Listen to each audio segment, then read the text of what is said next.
Exercise 2.4 एक और बहुत अच्छा सवाल है, क्वेश्चन सॉल्व है। क्यूबॉइड, आपने सुना होगा क्यूबॉइड क्या होता है। अभी तक तो देखिए हम 2 डायमेंशन शेप की बात कर रहे थे, रेक्टेंगल, स्क्वायर, ये 2 डायमेंशन तक की बात हो जाती थी, भाई लंबाई और चौड़ाई यही आता है। अब क्यूबॉइड क्या होता है, 3 डायमेंशन, भाई उसकी लेंथ भी होगी, ब्रेड्थ भी होगी और हाइट, ऊंचाई भी होगी। एक डायमेंशन और आएगा, जैसे यो यो और एक डायमेंशन हो, एक्स वाई जेड, 3 डायमेंशन में कोई बॉडी है।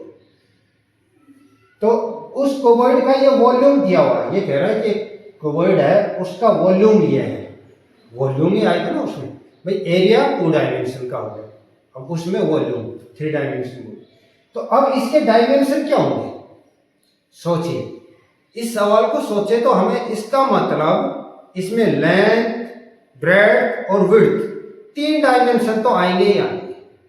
तो इसमें वही बात है, फैक्टर करने हैं, 3 हिस्से इसके आने चाहिए, हमें 3 भाग मिलने चाहिए, 3 डायमेंशन, तभी हम कह सकते हैं ये डायमेंशन हो। अब देखो इसके फैक्टर करें तो क्या कॉमन आएगा, देखो इसको 3 पार्ट में, यहां से पहले तो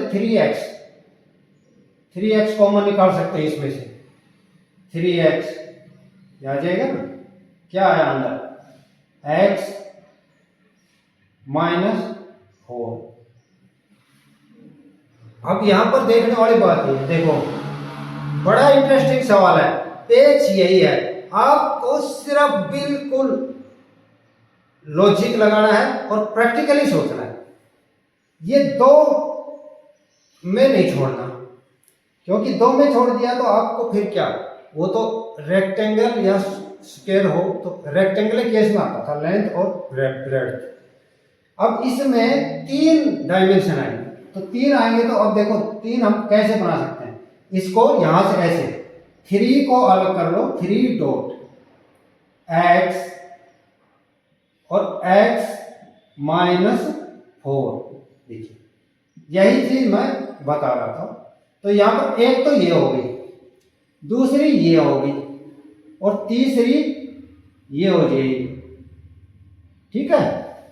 ये मैंने अलग अलग बताया है ताकि आप समझो, देखो 1 2 3 डायमेंशन हो गए। तो द पॉसिबल, अब लिख देंगे द पॉसिबल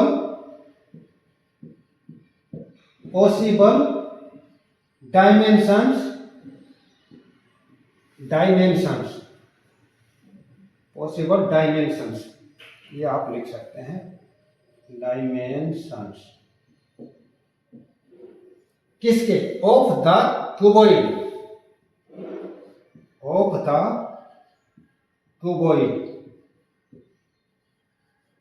आर क्या होंगे, 3x -4, ठीक है, ये इसके पॉसिबल डायमेंशंस हो जाएंगे। अच्छा, अब यहीं पर देखिए, इसी क्वेश्चन में अगर ये पूछ लेता कि ये स्क्वायर है ना, रेक्टेंगल है और उसका एरिया दिया हुआ है, तो क्या होंगे डायमेंशन, तो फिर ये हमने जो ये किया था ना, यहां पर 3x और x - 4, एक लेंथ हो जाएगी और एक विड्थ हो जाएगी, यहाँ ये हो जाएगा 3x x - 4। अब वॉल्यूम में 3x x - 4, 3 डायमेंशन हो। इस तरह से आपको क्वेश्चन समझ के, इस तरह, अब बिल्कुल नहीं बोलेंगे, कभी नहीं बोलेंगे, इस तरह से समझ के करेंगे, चाहे क्वेश्चन जो आएगा ना उसका सॉल्यूशन है, आपको घबराना नहीं। देखिए कोई चाहे आपके एग्जाम किसी भी लेवल का हो, उसमें भी जो क्वेश्चन आएगा ट्रिक रहेगी, उसमें भी आपका माइंड टेस्ट होगा कि इसकी अप्रोच क्या है, किस तरह से सोच के इस क्वेश्चन को कैसे करता है ये स्टूडेंट। यही तो ट्रिकी क्वेश्चन आ सकते हैं, जैसे जैसे टफनेस लेवल आगे जाते हैं ना, आपका लेवल बनाइए आप IIT एडवांस लेवल का, तो उस तरह से क्वेश्चंस को, वहां भी क्वेश्चन सबका सॉल्यूशन होता है, ट्रिक बस जाननी होती है आपको कि किस तरह से अप्रोच करना है। चैनल को सब्सक्राइब कर लो, अगले वीडियो एक और महत्वपूर्ण क्वेश्चन मैं लेके आने वाला हूं। Thank you for watching the video.